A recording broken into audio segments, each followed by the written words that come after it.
एक गुरुजी थे। तो गुरुजी ने जो है, गुरुजी के दो शिष्य थे, एक गुरुजी थे और गुरुजी के दो शिष्य थे। देखिए, ये पहला शिष्य था, ये दूसरा शिष्य था। तो दोनों शिष्यों को गुरुजी समान मात्रा में पढ़ाते थे।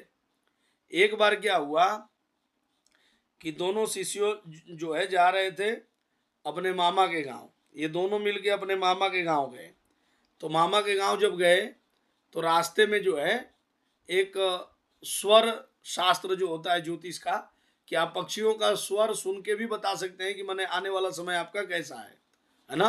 और गौवा में देखिए, कौआ हुआ चिल्लाने लगे, तोता होता चिल्लाने लगे तो कहते हैं समधी आएंगे। हाँ, समधी आएंगे मैंने कोई बड़ा श्रेष्ठ आदमी उनके यहाँ आने वाला है। और कोई कुत्ता उत्ता रोने लगे तो कहते हैं गांव में कुछ अशुभ होने वाला है। और सही में 2-3 दिन में कौन निपट लेता है। तो वो स्वर शास्त्र यही तो है, और क्या है। बहुत सामान्यतया लोग जो है ना सब ज्योतिष जानते हैं, बस उसका रूप आपको न पता है और न किसी को पता है, उसको बताने में जो है वो थोड़ा सा समस्या रहती है। तो दोनों जो है ये स्वर शास्त्र के अच्छे ज्ञाता थे, अपने मामा के यहाँ जा रहे थे। मामा के यहाँ गए तो रास्ते में कोई चिड़िया बोली।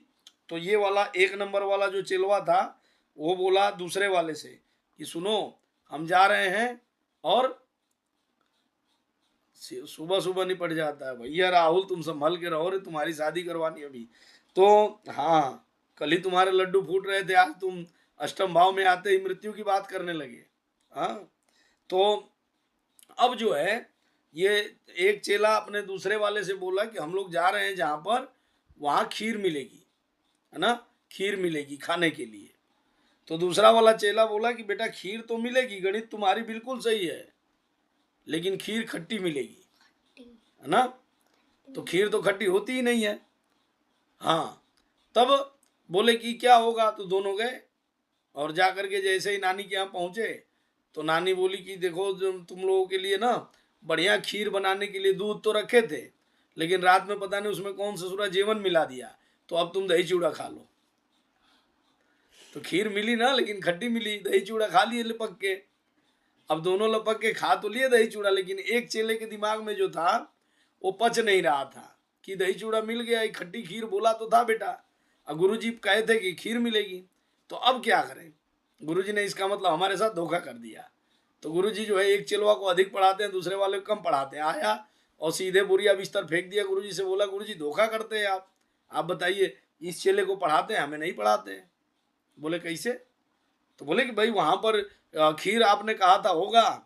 हाँ, तो बोला कि आपने कहा था खीर मिलेगा और हमने भी कहा खीर मिलेगा, लेकिन इसको आपने अलग से क्या पढ़ा दिया, ये बोला कि खट्टी खीर मिलेगी। गुरुजी पूछे पूरी बात बताओ क्या है। दूसरे चेले को बुलाए।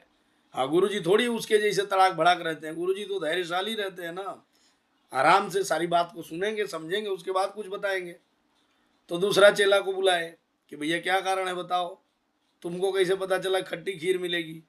तो बोला अरे गुरुजी कुछ नहीं, वो जो चिड़िया बोल रही थी वो सही बोल रही थी, खीर का बिल्कुल योग था, लेकिन बस वो जो बैठी हुई थी वो इमली के पेड़ पर बैठ के बोल रही थी। तो हमने हमारा दिमाग लगाया कि खट्टा खीर मिल सकता है। तो आपको अपना भी थोड़ा सा दिमाग हाँ लगाना पड़ेगा।